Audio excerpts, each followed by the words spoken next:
Welcome to Direction Northeast. Hello, I'm Trey Adams. This program is a presentation of the Communications Department of Northeast State Community College. This episode of Direction Northeast talks about veterans suicide prevention. We will explore the services provided to veterans in their transition from deployment to civilian life. Hi, I'm Michelle. I'm a wife, a mother, and a student pursuing my dreams. I came back to school with a passion to help people. Came back to Northeast State to study electromechanical because I like working with my hands. To be a producer. At 64, I'm a student and an entrepreneur. Wherever you are and whenever you're going, we are here to get you there at Northeast State. Our guests today are John Adcox, a VA Admissions and Records Technical Clerk that helps the educational needs of prospective and enrolled veterans here at Northeast State, and John Hansen, a student and current president of Student Veterans of America Northeast State Chapter. Gentlemen, welcome to Direction Northeast. How are you all doing today? Doing well, thank you. Doing well. I wanted to start with you, Mr. Hansen. The event coming up, the Veterans Suicide Awareness event on February 22nd, you were the organizer of this event. Why did you decide to organize this event, and what is the message that you would like to promote to the general public? Well, as a veteran myself, it's something that hits close to home. It's, you know, I've known people who've dealt with these issues. I've known people who've lost their battles, unfortunately. And what I want to promote is just letting veterans know that they're not alone, that there's people out there, there's resources for them. Mm-hmm. And to let the general population know that, you know, it is an epidemic. Mm-hmm. That's a really great message. You know, what are some of the things that will be discussed at this event?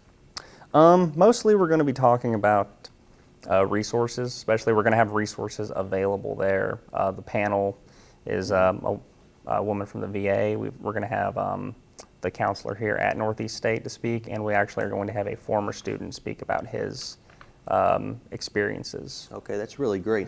What are some of the resources that will be provided after the event? Mostly the same. There's going to be several mental health resources. We've got, as of right now, we've got 3 that we know for sure, 4 possibly. Mm-hmm. John, are you participating in the event as well? Yes, sir. We, myself and our coordinator, my boss, Jessica Kelso, will be on hand. We'll be helping out to support John in any way possible at this event, whatever they need. But yes, we will be in attendance and helping out. That's really great. Mm-hmm. John, I understand, Mr. Hansen, you are a part of the Student Veterans of America. You're the president of the Northeast State Chapter. What are some of the things that the group does, and why did you feel that you wanted to be a part of this group? Well, one of the big things that we do that I've been trying to push since I've become the president is being a good organization for camaraderie, because a lot of people miss the camaraderie of the military, transitional issues that people have with getting out, and just, you know, a support group. And it really has helped me quite a bit. When I'd first gotten out, I had a huge chip on my shoulder, had my own transitional issues that I was dealing with, and went to one SVA meeting, and it helped me out a lot, and I want to do the same for other veterans. Mm-hmm. That's a really great thing. I wanted, Mr. Adcox and Mr. Hansen, I wanted to talk to you all about the transitional procedures. What are the current procedures that the military takes when discharging soldiers towards the end of their service? You know, Mr. Adcox, do you remember when you were discharged? Yeah, that was in 1995. It was different. You know, we're talking 20 years ago. When I ETS'd, which is, you know, when you clear post, when you're at the end of your enlistment. You know, you have a month. You had a month at the time to clear, and part of that process was, you know, we spent 2 days with some individuals there on post, and pretty much the emphasis was, you know, the emphasis was on, you know, resume making, things of that nature, and that was pretty much, you know, they'd talk about your benefits, your GI Bill. At the time was the Montgomery Chapter 30. That was the only one that was available at that point, but there was no talk of, you know, anything suicide, anything of that nature, but it was a different era, a different culture at the time. You know, it was 19, like I said, early mid-90s is when I served. So we didn't have the things going on in the world then that we do today. So I'm sure a lot has changed. Well, I know a lot has changed since then, but there was no talk of anything new in relation to mental health, suicide, anything of that nature. And Mr. Hansen, do you know some of the differences from your experiences, like Mr. Adcox getting discharged from the artillery? Do you think that there's any differences? Yeah, absolutely. There really are. For one, they have a week-long class that you have to take called the Army Career and Alumni Program, ACAP, and it's about the same thing: resume writing, job applications. But they also teach you, well, how to apply for disability if you need it. They teach you about the different organizations that are available, and then everything else is pretty similar. You clear post, you just go and turn in all your gear and things like that. Mm-hmm. Mr. Adcox, you have some statistics that you would like to share. If you go ahead and read those, Yes, we'd love absolutely. to hear those. Absolutely. These statistics come from actually the largest analysis of veteran suicide. This is the VA did conduct this. It's the most comprehensive analysis of veteran suicide rates in the U.S., examining over 55 million veteran records, and this was between the years 1979 and 2014 from every state in the nation. And some of the statistics that the report has is, for example, 65% of all veterans who died from suicide in 2014 were 50 years of age or older. Veterans accounted for 18% of all deaths from suicide among U.S. adults. This is actually a decrease from 22% in 2010. Since 2001, U.S. adult civilian suicides increased 23%, while veteran suicides increased 32% in the same time period. After controlling for age and gender, this makes the risk of suicide 21% greater for veterans. Why do you think that the suicide rate is so high among veterans, especially in the new millennium? Oh gosh, I mean, just my personal opinion, I would, in what I've dealt with as far as talking to some of the veterans who have served recently and work with on a daily basis, well, I mean, separation anxiety would have to, have to figure in there. The obvious, one of the more obvious reasons that the civilian population sees and think would be, combat related. But, I want to say, and don't quote me on this, but I think it's 10% of veterans or active duty soldiers, Marines, what have you.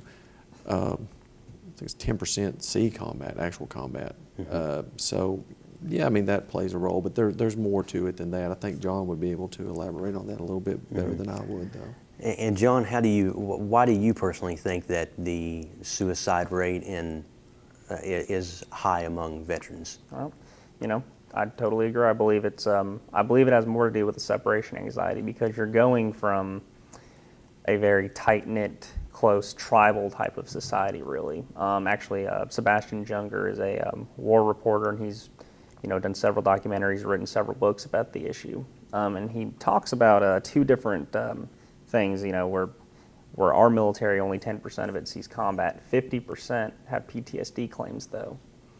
And he has two sources that he cites. The one would be the Israelis. In Israel, every single person who's able-bodied joins the military. When their PTSD rate is 1%. And these are people who are who've been in constant war for the last, 50 years.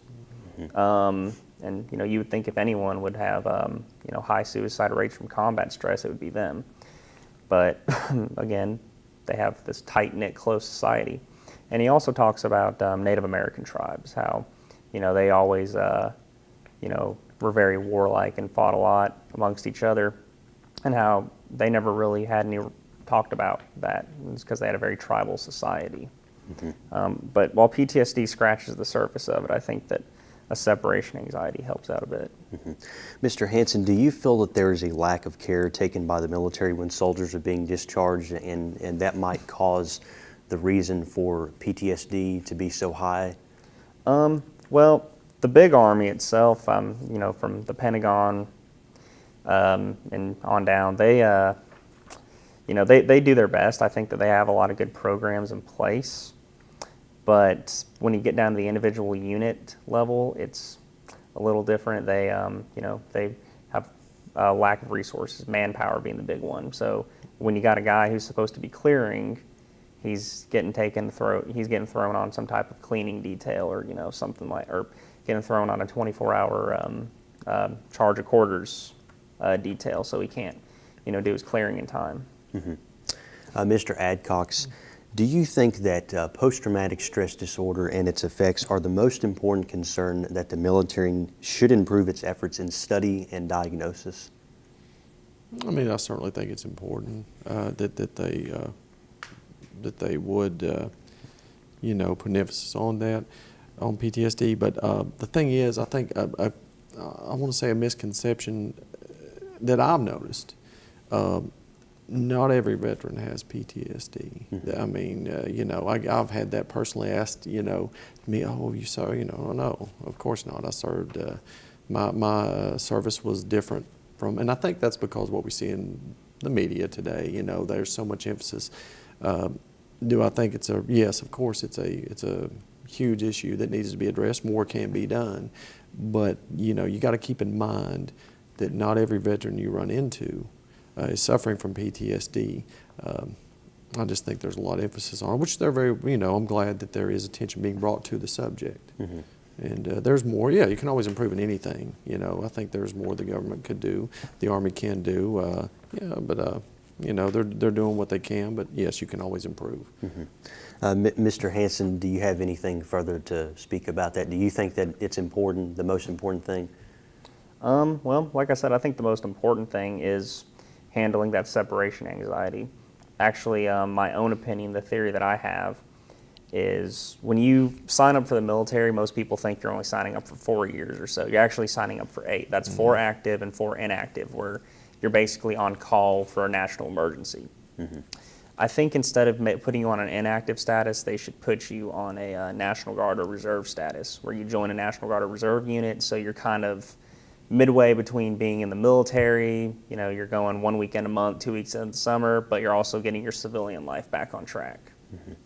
Mr. Adcox, what are some of the places that veterans experiencing post-traumatic stress disorder can go get help? Well, as far as on campus, you do have Denise Walker, counselor here at the school, does an excellent job. I've personally referred and taken a few of our guys up there to talk with her, and she does a great job. As far as outside external sources, you have the Vet Center in Johnson City. You know, that's probably the place, the main place. And there's also non-VA related if you want to go to someone private. But we refer our guys to the Vet Center in Johnson City, and you know, if someone needs immediate attention, obviously Denise here on campus. Tell me a little bit about the Mobile Vet Center here on campus and some of the things that it does for veterans. The Mobile Vet Center they'll be setting up, and if memory serves me correct, once a month here on campus, and they provide you know, mental health services for veterans. It's open. It's you know, that is private. You know, no one's. It's basically an extension. It is an extension of the Vet Center. It's what they do. Only they will be coming to campus. Mr. Hansen, what are some of the positive results that can occur with further research and testing of veterans with post-traumatic stress disorder? Well, like I said, that's definitely a big issue with PTSD, but I do think the bigger issue is this separation anxiety that I had cited before. I feel like if the government, you know, took a look at that and said, well, you know, they're going from, you have a lot of guys, they join fresh out of high school, 18 years old. You know, they go from mom and dad's house to the military, and then they get out of the military and they're back and they're, you know, on their own. You know, that's huge, really. So I think, you know, focusing on, you know, kind of getting people transitioned is the big thing. Mr. Adcox, why do you think that more veterans are experiencing issues with PTSD than veterans of other wars like World War II and Vietnam. Do you think that it's brought to the attention of the American public? Do you think that there's more of a focus now than there was back then? Absolutely. There's always, I mean, PTSD, you can go back to the, the beginning of time when, that's part of it. There's I think World War I, they referred to it as shell shock. But it's always been there, post-traumatic stress. Wow, I just think there's more emphasis on it now. You can go back to our guys coming back from Vietnam, and I think it's pretty obvious at this point they did not receive the help they needed. Just using them as an example, now they are, about times, the way I look at that. But yeah, it's always been around, obviously. It's always been an issue. It's just there's more emphasis, and rightfully so, compared to in the past. Mm-hmm. Mr. Hansen, why do you feel that the suicide rate among veterans is at an all-time high? Well, again, I think that a lot of that comes down to the separation anxiety. They don't really feel like they have a place where they can belong, and when they get in a rut, they are used to depending on a first-line supervisor or something like that, and now they don't have that. But the other issue that I think we have, going back to World War II veterans and things like that, or past veterans, is when they came home, people were very appreciative and they gave them help, but at the same time, they didn't, treat them with kid gloves. They said, look, you saved the world, we're happy, we're happy you're back, and you exemplified yourself on the battlefield, but we don't need you there anymore. We need you in our factories. We need you managing our shops. We need you as police officers. And today, there's not as much of an emphasis on that. It's, well, you were in the military, so we need to, shelter you, is kind of a lot of the mentality people have with it. Mm-hmm. Mr. Adcox, what are some of the different aspects that you think PTSD is caused to be triggered in humans? As far as military related, I guess, or just oh gosh, in after the fact, what we see here, is that what you're saying? Oh gosh, guys that suffer from PTSD, we'll use the classroom for example. It can be something as simple as a loud noise, a door slamming, questions being asked. Inappropriate questions, that's a big one, and that does happen, not only in this campus, but every campus and in everyday life. So that's two of the things that come to mind. It could, like I said, it can be something as simple as a loud noise that can, cause a guy to have issues, leave the classroom, and, that's going to happen, and people need to be aware of that. And we try to educate our staff, faculty, and non-veteran students as much as we can. Mm-hmm. I was going to ask you, what can civilians do to better understand what veterans experiencing PSD or PTSD go through? Just educate yourself. Talk to a veteran. I mean, you're in class with the, most of us. I can speak as a veteran myself. Hey, you have questions, ask me. Like I said, there are appropriate and inappropriate questions, but it's all about respect. If you want to educate yourself, speak with a veteran that's in your classroom, a family member. Trust me, if they want to talk, they're going to talk. If they don't, they'll let you know that as well. But just treat them with respect, like you would anyone else, and just like anybody else as an individual. And you can also come into an offices on campus, like our office specifically. Drop by. Communicate. It's communication. Educate yourself. Go to the VA. Volunteer. There's a lot of things you can do. Mm-hmm. I want to talk about culture. Let's start with John Hansen. What was the culture when you were in the military? What were some of the things that were done, like talking about PTSD? What were was it talked about a lot? Oh yeah, absolutely. We, if there was ever an unfortunate event where someone had taken their own life or something like that on post, they would do what was called a safety stand down, where The next day, all work would stop.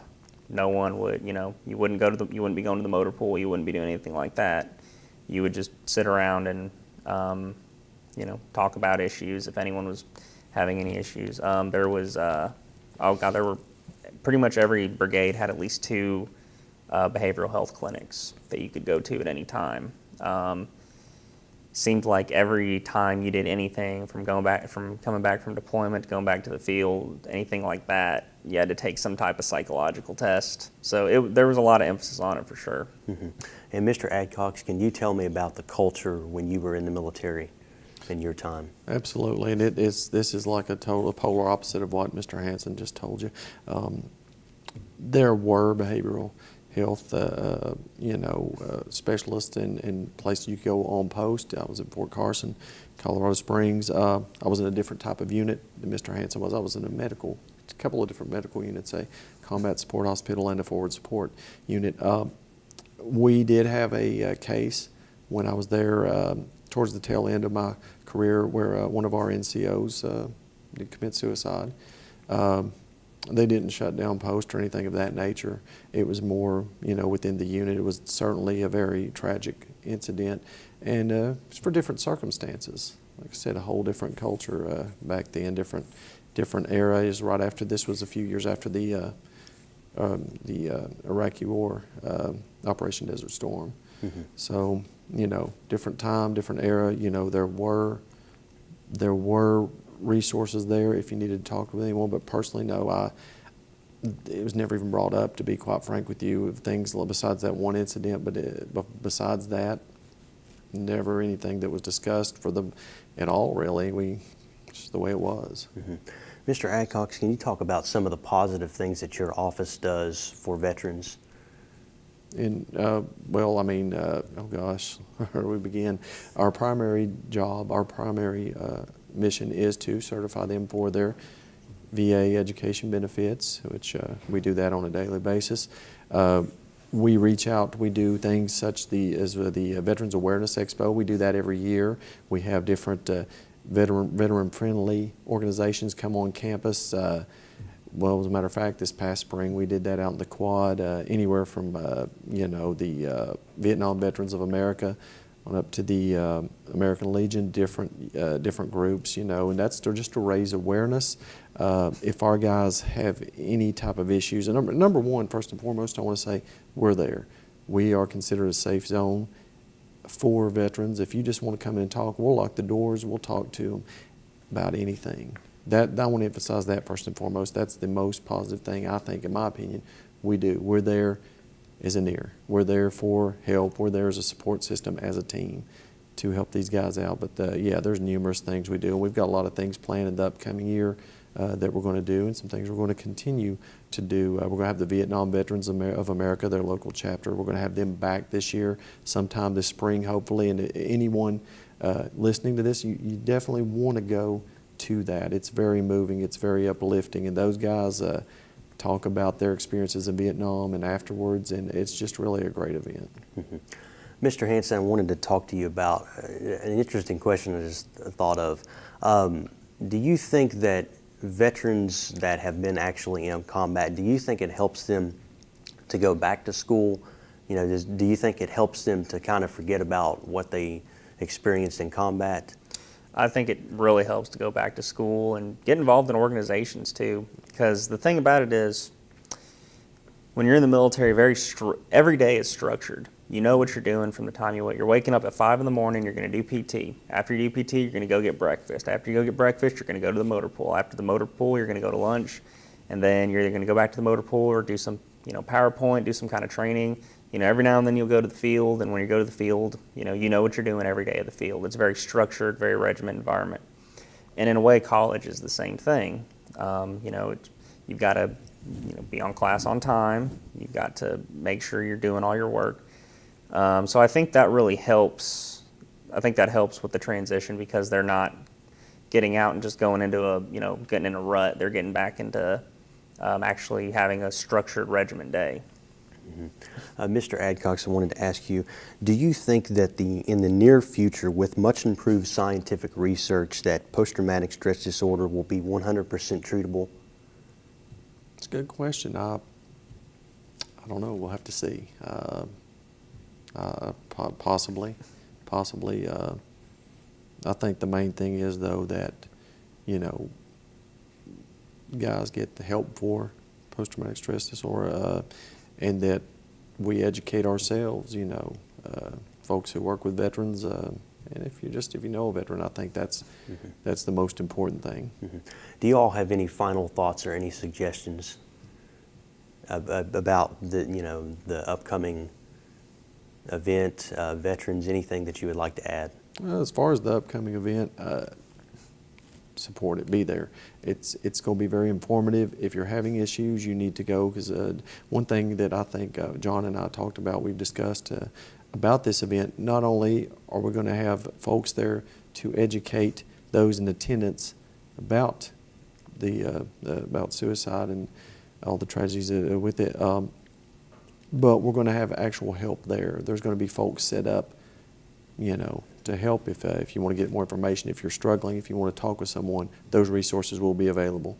Okay, that's great. Alrighty, thank you very much, and we'll be back in just a moment to wrap up Direction Northeast. My name is Anthony Adams, and I'm IT support specialist at Northeast State Community College, which is also where I got my start. If I could offer any advice to anyone out there that's looking to pursue their education, my advice to you is just do it. Once you talk to someone here, you will see how easy it is to communicate with the employees here, and they're very willing and helpful to get you on your way to pursue your career. That concludes the program for today. We have talked with guests John Adcox and John Hansen about the effects of daily struggles with veterans dealing with post-traumatic stress disorder and the services that are provided to help support them. Community is very important to the students at Northeast State Community College, and this program takes a look at a few of the subjects they find important. Until we meet next time, on behalf of the students, staff, and faculty of Northeast State Community College, I'm Trey Adams, and this is Direction Northeast.